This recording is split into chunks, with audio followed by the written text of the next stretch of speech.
Ce n'est pas ce qui entre dans la bouche qui tue l'homme, c'est ce qui sort de sa bouche. Voilà comment le Seigneur Jésus-Christ, le grand maître, le maestro, avait voulu expliquer la puissance de la parole de l'homme, la puissance de ce que l'on dit. Il voulait l'illustrer comme ça. Si les yeux sont les écrans de l'âme, la parole en est la présence physique. Ce que nous disons reflète nos émotions. Nos émotions reflètent nos idées. Nos idées sont la matérialisation de nos croyances.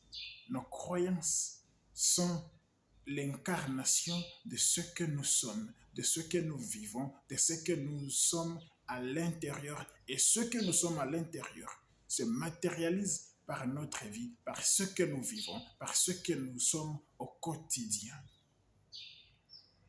Ainsi ai-je remarqué que la misère noire au sein de laquelle vivent les Congolais, la déshumanisation, la chosification, l'autonégligence, l'autodévaluation, l'auto-sous-estimation est liée à ce que j'ai remarqué dans l'âme sociale congolaise, les paroles de tous les jours, les paroles qui passent par la bouche du commun des mortels chez nous, dans notre société. Et curieusement, ces mêmes paroles sortent de la bouche de l'intellectuel.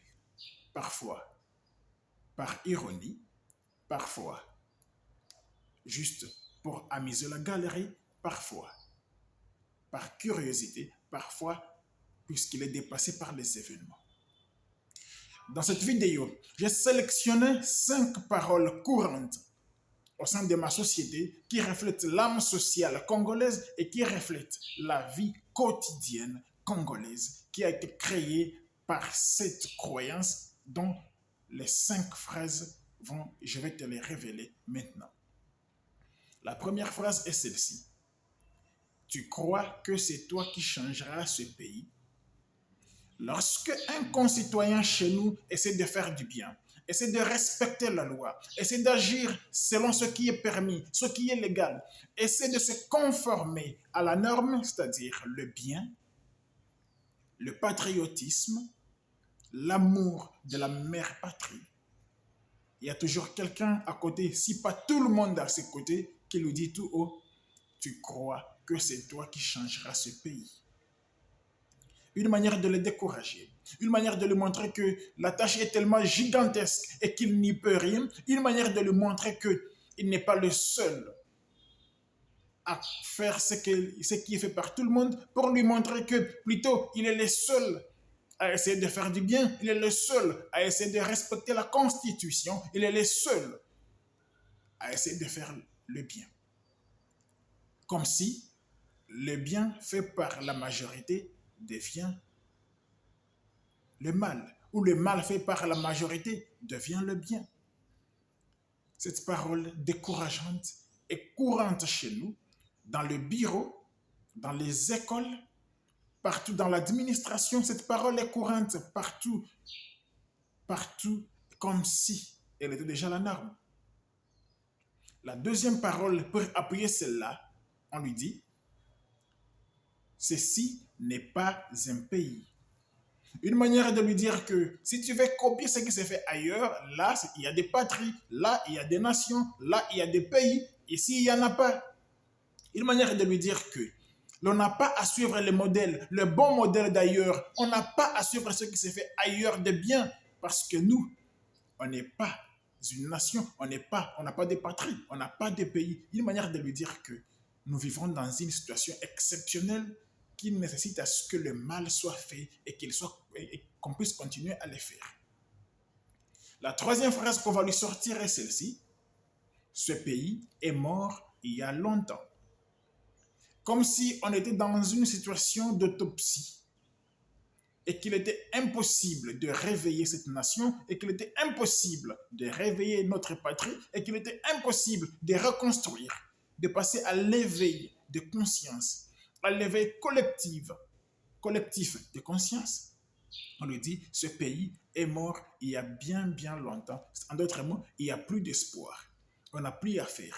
Ce genre de paroles circule et si on regarde ce que la société reflète, si on regarde la vie de la population, la vie du peuple, il est le reflet de cette mort dont on parle. Curieusement, c'est lui qui le dit, ne sait pas que le pays lui-même, c'est la terre.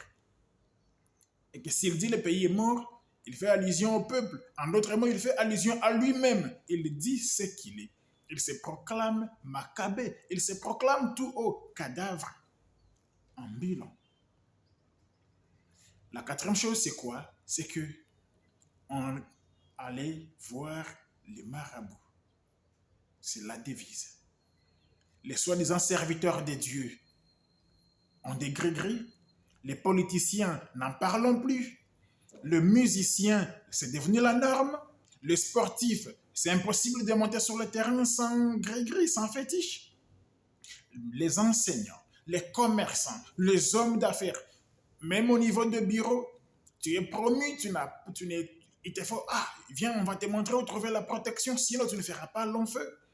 C'est-à-dire, c'est compliqué de voir que l'on oublie que l'effort paye. On ne sait même plus que le travail paye. On ne sait même plus qu'il y a la loi de la semence et de la récolte. On fait allusion au fétichisme. Et voilà où en est la patrie.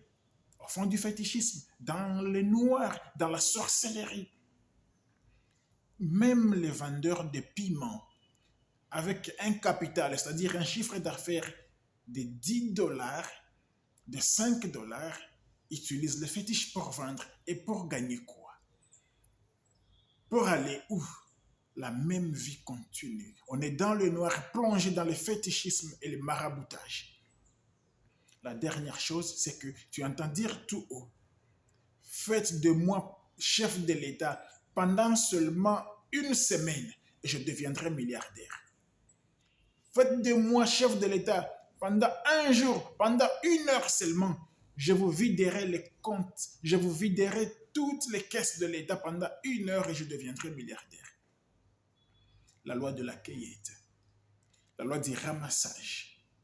On vit encore à une époque où les gens croient à l'enrichissement facile. Les gens croient que la fortune se ramasse. Les gens croient que faire fortune, il faut passer par les maraboutages, où il faut voler, faire des détournements. En d'autres mots, la loi du moindre effort.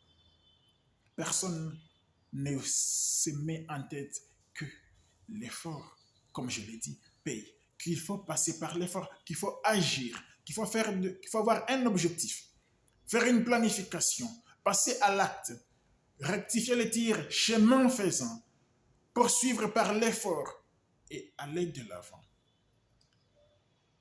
Cette manière de voir a détruit ma patrie, a détruit l'Afrique.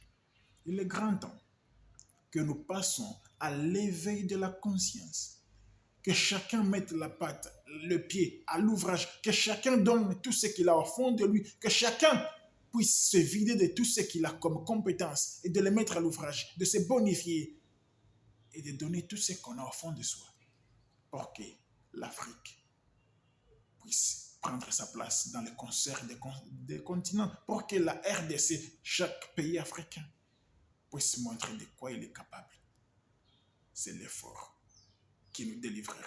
C'est le travail qui nous amènera à être autonomes.